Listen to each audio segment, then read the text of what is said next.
here is another fact about absolute values, which of course we're going to prove.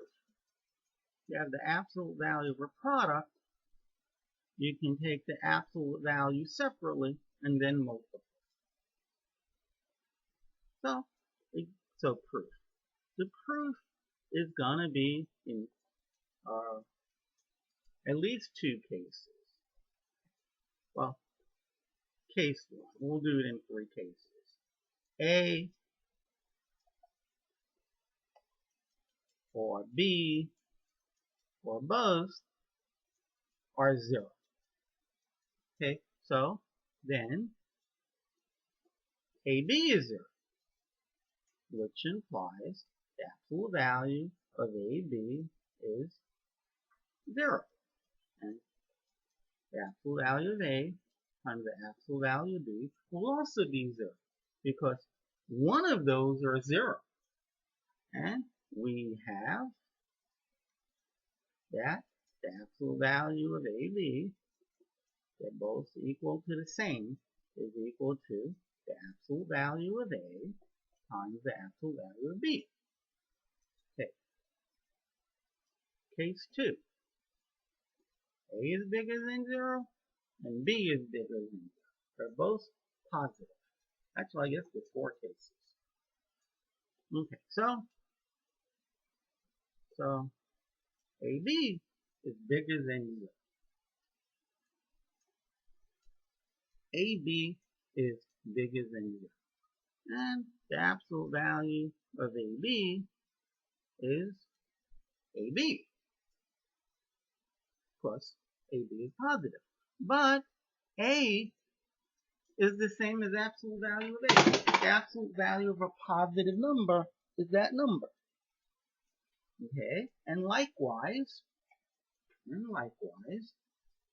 times B is equal to the absolute value of B. Just the way it is.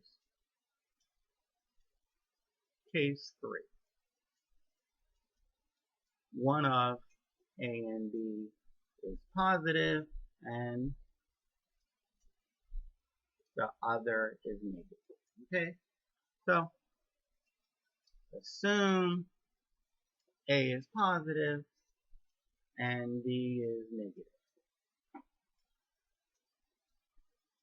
So the absolute value of A is A, and the absolute value of B will be negative B.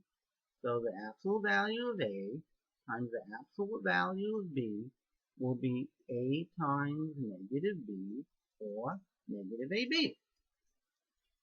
Okay.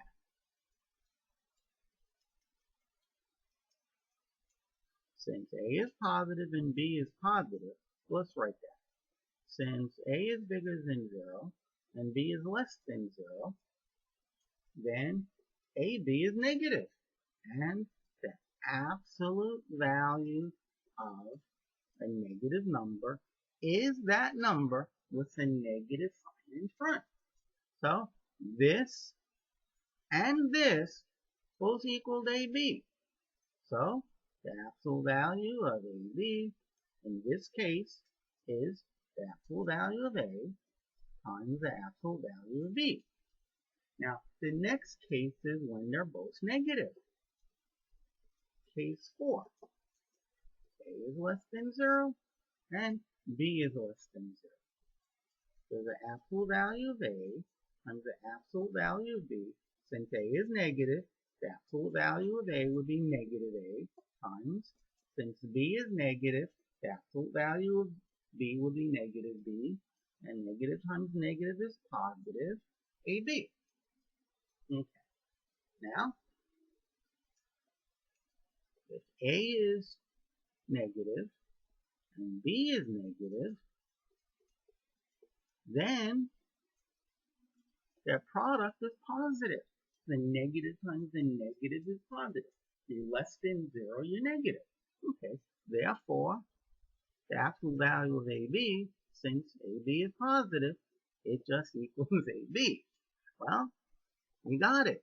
That product and this, they both equal AB. So, The absolute value of AB is the absolute value of A times the absolute value of B. And combining all cases, we have the absolute value of AB to the absolute value of A times the absolute value of B. It really is true. My goodness. Mr. Just take that as face value. No, it's true.